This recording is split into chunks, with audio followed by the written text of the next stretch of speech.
¿Qué tal? Buenas tardes.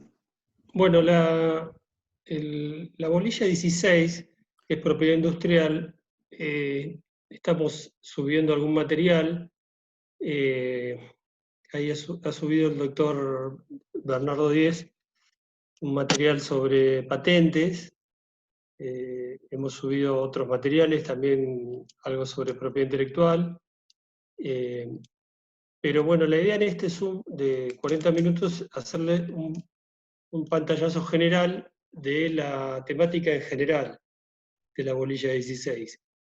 Evidentemente que en 40 minutos no vamos a poder evacuar prácticamente ninguno de los temas en profundidad, pero por lo menos para plantearles los grandes temas de la unidad y hacerle alguna referencia legislativa de las normas que tienen que ir conociendo, ¿no? Va a haber un archivito que les preparé, que luego lo vamos a subir, sobre las leyes que comprende la temática de propiedad industrial. El doctor Díez subió un tema sobre la ley 24481, que es una de tantas de las leyes que engloban la temática de propiedad industrial, que es muy amplia, ¿no? Es decir, cuando hablamos de propiedad industrial, ya empezamos con una problemática pedagógica en el sentido de qué estamos hablando cuando hablamos de propiedad industrial. En realidad es una gran rama del derecho que comprende propiedad intelectual, que es un orden normativo, la propiedad industrial propiamente dicha, que es la ley de patentes, la ley de modelos de utilidad, la ley de patentes y modelos de utilidad, el decreto sobre modelos y diseños industriales.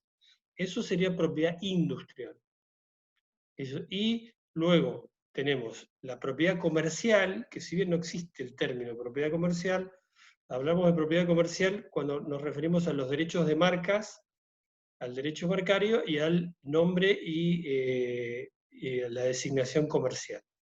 Y ahí estamos dentro de la normativa de la ley 22.362 de marcas de fábrica. Y un tema que hacemos hincapié cada vez más y tratamos de darle más relevancia es el régimen jurídico de Internet, dominios de Internet, redes sociales, que tiene también mucha relación con lo que es propiedad intelectual, ¿no? Es decir, podemos hablar que hay los 5 grandes temas, ¿no? Si queremos: propiedad intelectual, propiedad industrial, patentes, modelos y diseños industriales, régimen jurídico de Internet y redes sociales, y marcas de fábrica y nombre comercial. Esos serían los 5 grandes temas que tenemos que conocer, por lo menos grueso, en el sentido de conocer las normas básicas y los regímenes grandes de qué materia jurídica se protege, cuál es el objeto de protección, qué campo comprende cada una, y tratar de no confundir, ¿no? Una marca con un nombre comercial, un nombre con un modelo de diseño. Bueno, son todas órbitas jurídicas distintas. Vamos primero a lo que es propiedad intelectual. Acá, a modo de machete, porque hasta a uno le cuesta retener tantas leyes. La ley madre de propiedad intelectual es la ley 11723, que no ha sido derogada, ha sido reformada, creo que en el buscador Infolec, cuando buscas la 11723 dice reformada por 63 leyes. Y sí, del año 1933, si no hubiera sido reformada por 33 leyes, una ley de propiedad intelectual, estaríamos en serios problemas, ¿no? En 1933 recién había discos de pasta, ¿no? No había grabaciones ni parecido a lo digital, incipiente cine blanco y negro, bueno, otro mundo. Ley 11723 del año 33, la ley 24870 que tuvo una reforma importante, la ley 25036, leyes bastante modernas, diríamos, y decreto del año 69, el 5146, que crea lo que es SADAIC. Elegimos este tema de SADAIC volcándonos al tema de la protección jurídica de la creación musical, porque le dimos jerarquía, un poquito más de importancia a ese tema, pero hay muchísimos temas de propiedad intelectual que requieren todo un campo de especialización, que es, por ejemplo, la protección de la obra cinematográfica, coreográfica, fotográfica, literaria, plástica, que requiere cada una un campo, ¿no? Hoy el derecho tiende a la especialización en todos los aspectos, y hoy creo que ningún abogado puede decir que es abogado de propiedad, ni siquiera decir que es abogado de propiedad intelectual, porque un abogado de propiedad intelectual puede saber muchísimo de propiedad intelectual en sí mismo, de la ley 11.723, pero no saber de la ley de patentes.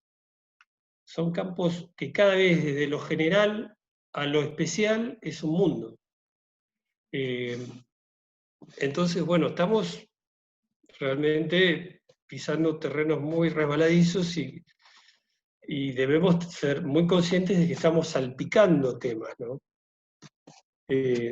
Hoy hay universidades que tienen maestrías en propiedad intelectual, o se hacen especializaciones o jornadas en temas muy específicos, por ejemplo, protección del compositor musical.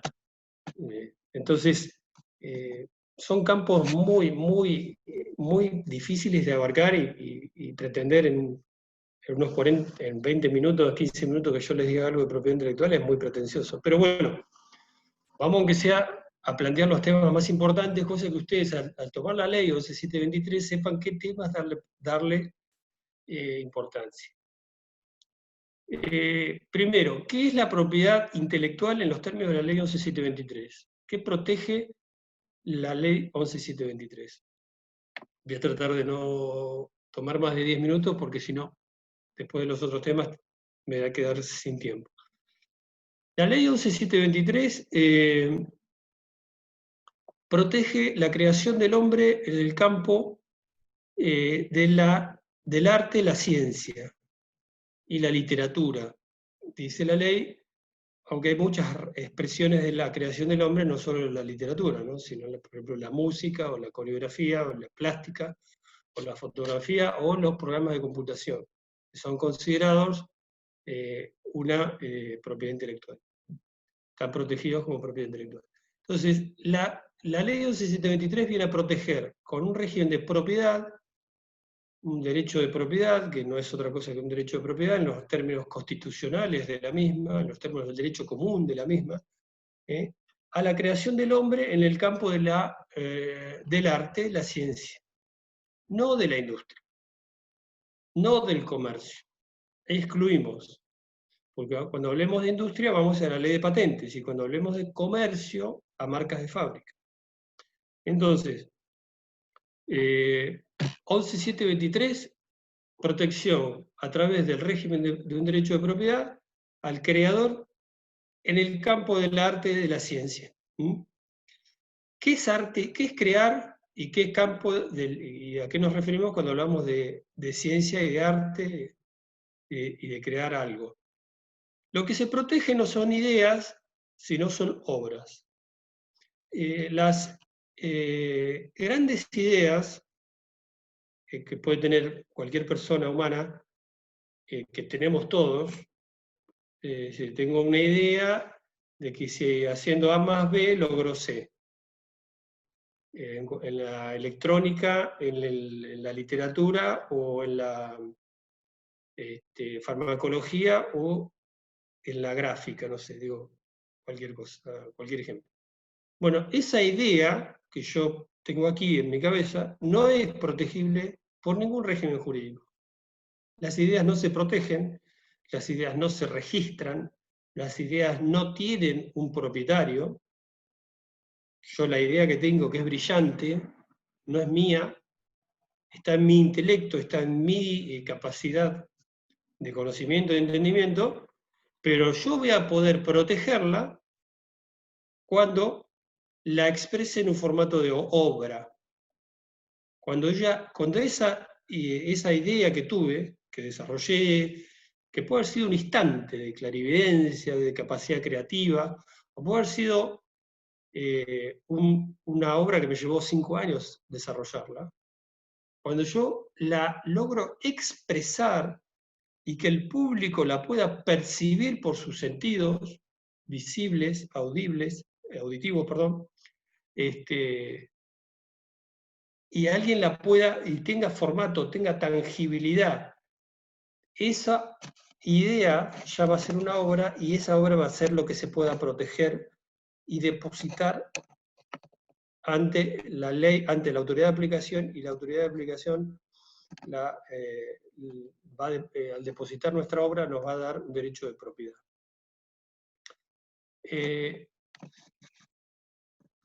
La obra entonces es la expresión por medios materiales que tiene que darle el autor, el inventor, el desarrollador de esta obra, a esa creación para que la misma sea percibible por el público, si queremos decir, por terceros.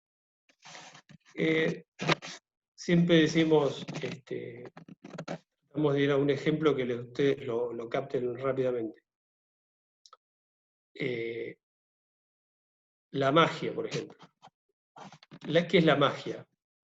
Es un arte de estos prestidigitadores que toman una galera, sacan un conejo, que ese conejo no estaba adentro de la galera, ¿no? El clásico truco de un mago. Bueno, ¿eso qué es? Es un arte histórico, milenario, que lo desarrolló, vaya a saber quiénes fueron los primeros. Esa idea y arte y cultura del hombre, que es un desarrollo cultural que viene heredándose de años en años, es una idea libre, que nadie puede pretender ser dueño de la magia. Pero cuando alguien escribe un libro, por ejemplo, sobre un joven mago, y lo denomina y le pone un nombre que se llama Harry Potter, esa autora, que se llamó J. Rowling, es una autora que escribió un libro sobre un joven mago adolescente que va a una escuela de magia y comparte todas las cosas que conocemos sobre el libro y sobre las películas, ya esa idea pasó a ser una obra literaria. Y esa obra literaria merece protección jurídica. La idea que tenía Rowling en la cabeza, cuando pensando, ¿no?, lo que le habrá pasado en su momento de escribir un libro sobre un joven mago, bla, bla, bla, bla, cuando lo escribió y lo llevó a la editorial y lo llevó a la autoridad de depósito y de registro, pasó de la idea a la obra, y lo que es protegible fue la obra. Entonces hoy podemos seguir haciendo magia todos los que sean magos, libremente, sin pagar derecho de autor a nadie, pero nadie puede decir o usar o expresar o publicar o utilizar el personaje de Harry Potter sin el consentimiento de Rowling. Ese es un ejemplo para que vean la diferencia entre idea y obra. ¿Qué derecho nos da, vamos rápidamente, qué derecho nos da el derecho de propiedad en la invención, en la propiedad intelectual? El derecho de propiedad en la ley de propiedad intelectual tiene dos aspectos, el aspecto patrimonial y el aspecto moral. El derecho, vale la aclaración previa, es decir, el derecho de propiedad sobre la obra se adquiere independientemente de la registración. Yo soy propietario de esa obra, supónganle que Rowling no haya ido a depositar ese libro a una editorial y a una autoridad de contralor. No haya celebrado un contrato de edición con una editorial, ni haya depositado esa obra, solicitado a la autoridad el derecho de propiedad. Se lo hayan guardado en la casa. Es propietaria de la obra y nadie se la puede copiar, aunque no lo haya registrado. Y ella conserva todos los derechos de propiedad y los derechos morales sobre esa obra independiente del registrado. Eso es absoluta y contundente. La registración y la obtención del derecho de propiedad genera una presunción iuris tantum de ser el autor de la obra. ¿Mm? Ese derecho de propiedad, con esas características, tiene dos facetas, la patrimonial y la moral.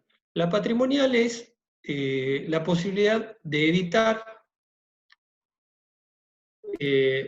representar, hacer pública la obra y obtener el recupero patrimonial de ella. Es decir, los derechos de autor les sean pagados por una obra musical, por una literaria, por una obra coreográfica, por la registración de un software, etcétera, etcétera. El derecho de impedir que alguien use sin nuestro consentimiento. El derecho de obtener todos los beneficios civiles y beneficios económicos que la representación de mi obra me va a brindar. Y el derecho moral de la obra, el derecho moral o el contenido moral del derecho de propiedad intelectual, el contenido moral del derecho de propiedad es el derecho de proteger la integridad espiritual de la obra. De no que si yo licencio los derechos sobre mi obra, los vendo, los licencio, los comercializo, aún así conservo los derechos, que la obra no sea bastardeada, alterada, abusada o cambiada en el sentido espiritual que el autor le ha dado. Es decir, no puede, si Rowling, por ejemplo, siguiendo el caso de libro Harry Potter, hubiera cedido, cosa que ignoro, absolutamente todos los derechos de autor sobre el personaje, el que le hubiera comprado los derechos no puede transformar este personaje, este joven mago, bueno, cándido, querido por sus amigos, solidario, aventurero, líder, joven, por ejemplo, el que le compró los derechos, transformarlo en un joven mago violento, agresivo, discriminador, abusador, digo, un personaje siniestro. No lo pueden hacer aunque el autor haya cedido los derechos. Eso es la perpetuidad de los derechos, la conservación eterna de los derechos, que no es eterna, pero bueno, diríamos poderosa y permanente mientras estén vigentes los derechos de propiedad intelectual, de conservar la unión del autor con la obra tal cual la obra fue creada. Otra cosa, otro contenido del derecho moral, del derecho de propiedad, el contenido del aspecto moral del derecho de propiedad es a repudiar obra que no me atribuyan obras que no son mías. Que mi obra siempre esté relacionada con mi nombre. El derecho de cita, que yo sea citado en la obra, eternamente mientras conserve el derecho, eternamente no, perdón, mientras el plazo de vigencia del derecho, el derecho de cita, el derecho de relación de mi obra con mi autoría, se conserva siempre aunque hubiera cedido los derechos. Otro tema importante, avanzando rápidamente en derechos de propiedad intelectual, es dijimos qué es una obra, qué derecho me da, y diríamos, por último, para avanzar con otros temas, es por cuánto tiempo conservo el derecho de propiedad. El derecho de propiedad del autor es de por vida del autor, una vez obtenido es de por vida de él, y luego del fallecimiento de él, 70 años más. Esa fue la reforma de la ley, la 24870, que reformó la 11723, extendió el plazo de 50 a 70 años. Es decir, fallecido el autor, por 70 años más sus herederos van a conservar el derecho de cobrar los derechos intelectuales de la obra. Y último tema, o dos temitas que los salpico así, son el tema de la ley 25036, que incorporó a la 11723 como objeto de protección de la misma a los programas de computación. Los programas de computación se consideran una obra científica, artística. Científica, diríamos. La ley 11723 tiene dos grandes áreas: lo científico y lo artístico. Dentro de lo científico se incorporó la protección jurídica del software, que antes se discutía si era protegible por la ley de patentes o por la ley de propiedad intelectual. Bueno, la ley esta incorporó a la enunciación de la ley 11723 la protección del software. Software y base de datos. Bueno, un tema que da como para un buen rato de conversación. Y lo último que quiero hacer hincapié dentro de la ley de propiedad intelectual es el tema del decreto 5146/69 que crea SADAIC.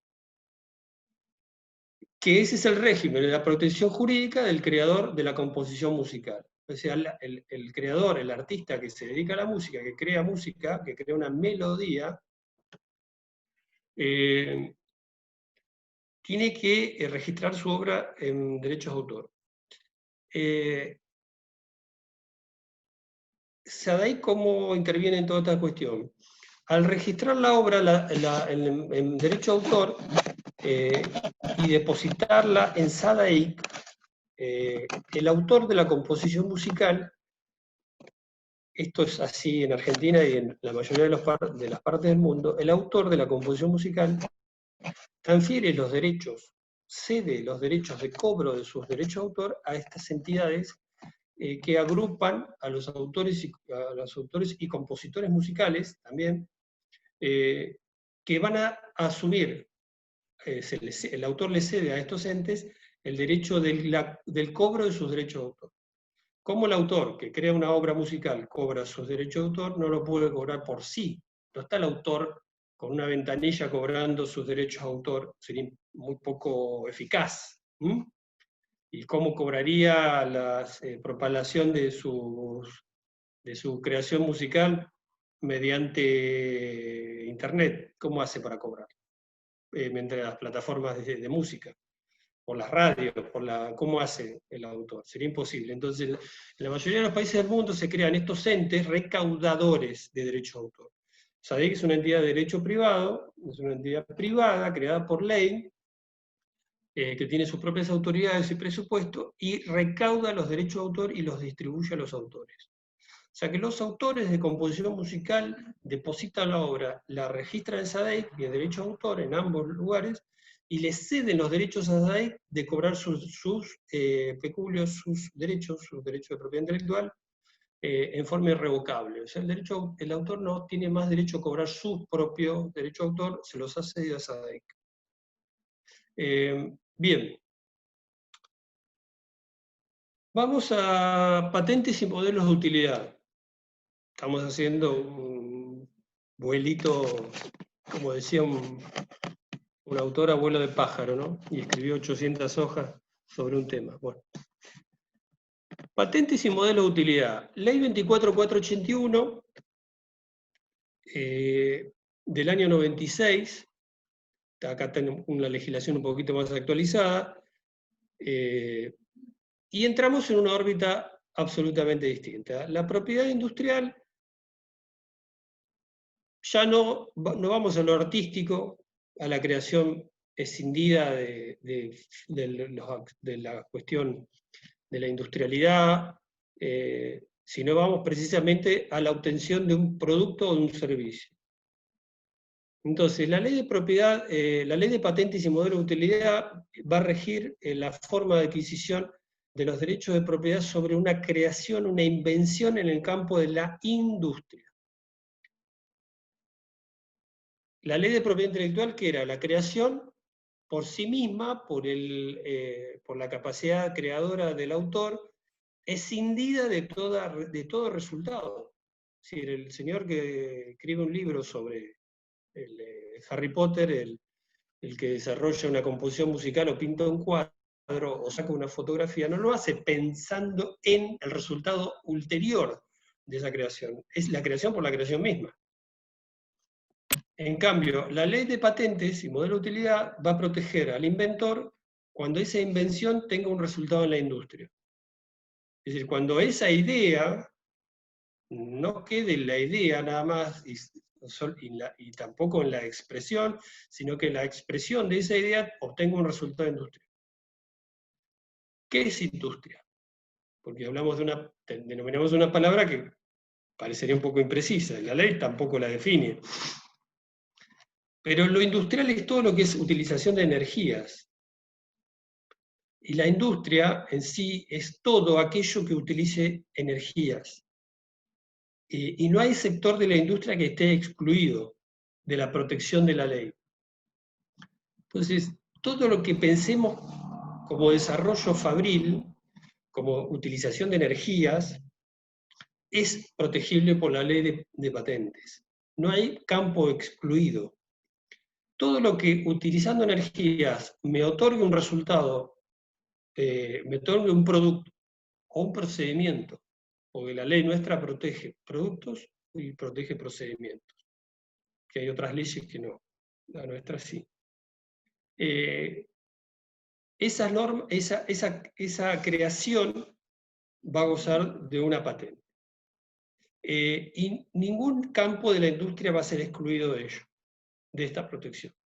En la ley 111, que era la ley precedente a esta derogada en el año 1996, luego de un terrible debate legislativo, se derogó la ley 111 y se sancionó la ley 24481, hubo un periodo de gracia de 5 años y entró en vigencia 5 años después.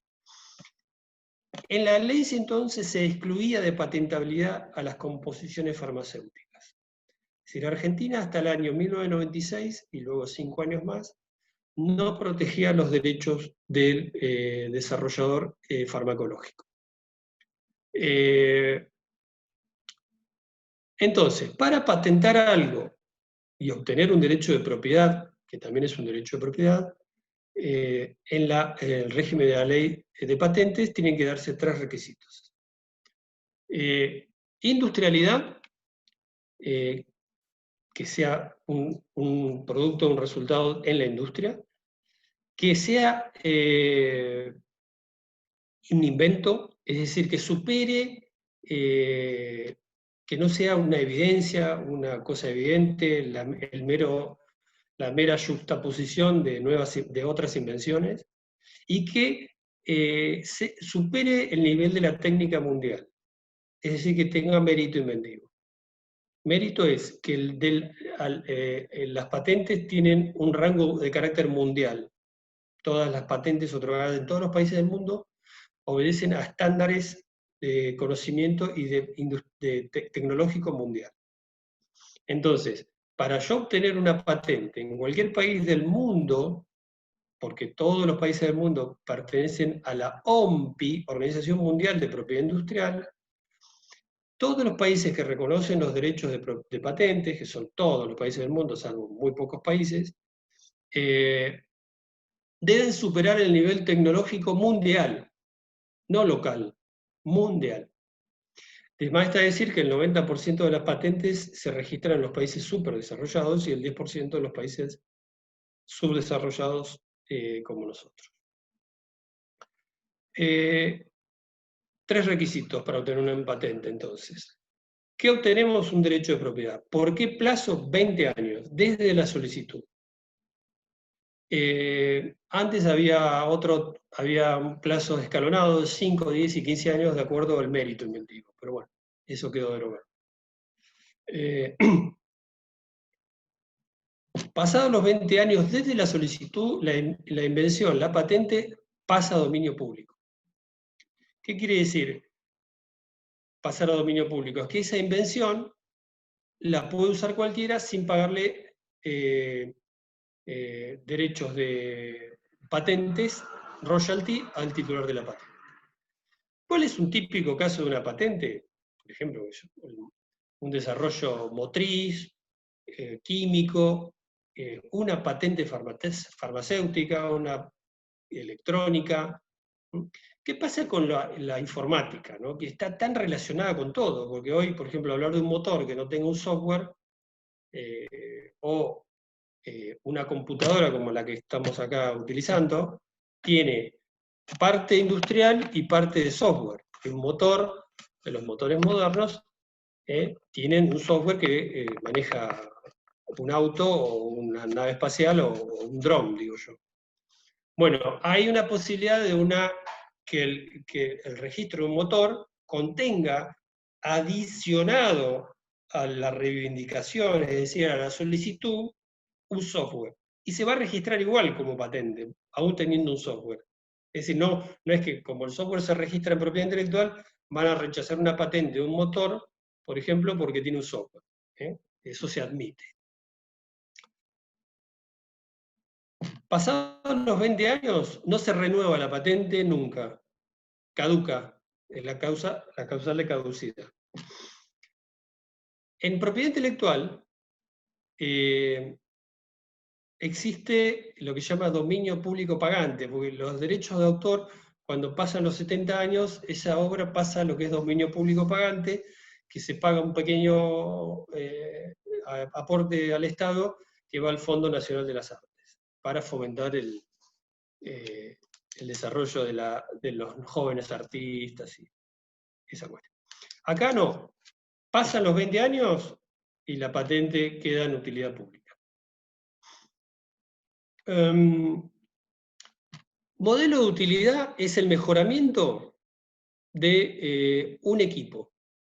La misma ley de patentes y modelo de utilidad otorga un derecho de propiedad a lo que se denomina pequeña patente o modelo de utilidad, que es el mejoramiento de un equipo existente.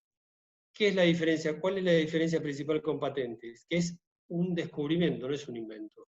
Es el mejoramiento de un equipo para que dé una prestación mejor. La novedosidad que requiere es de carácter local, no mundial.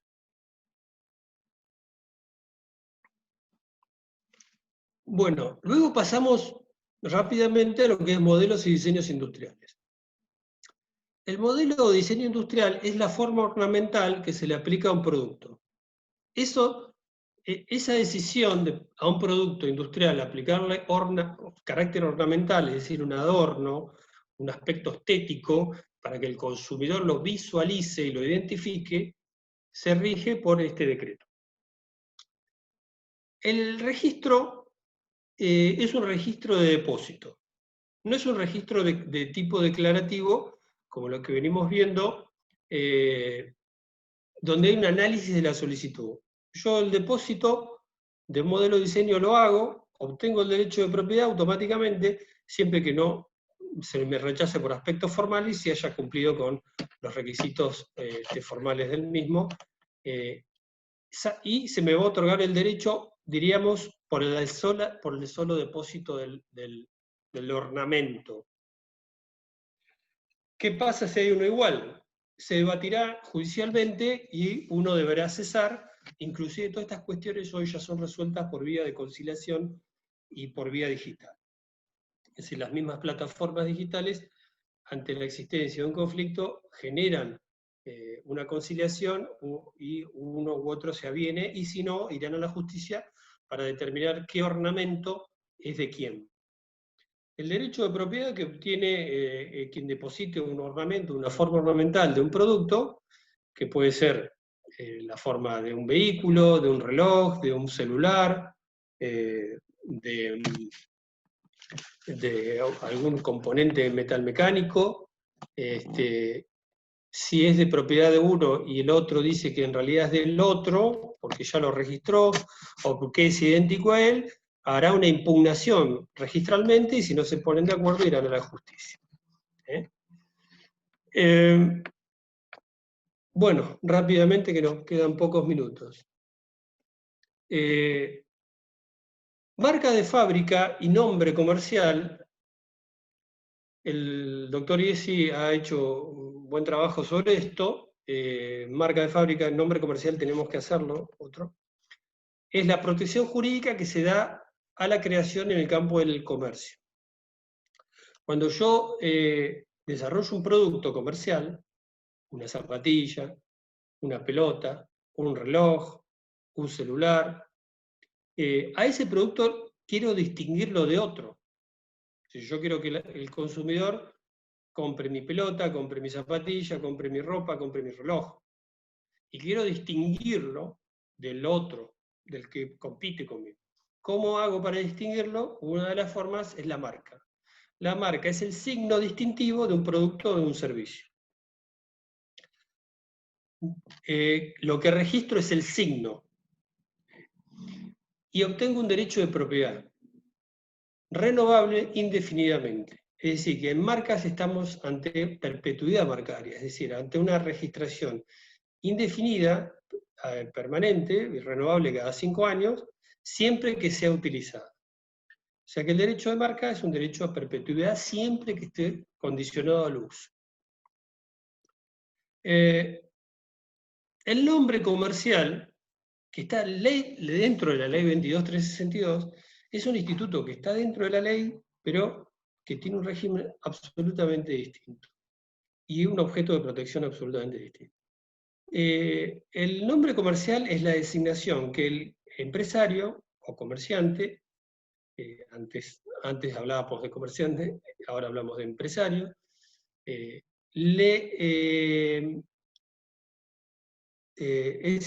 la designación o el nombre que el empresario le pone a su establecimiento.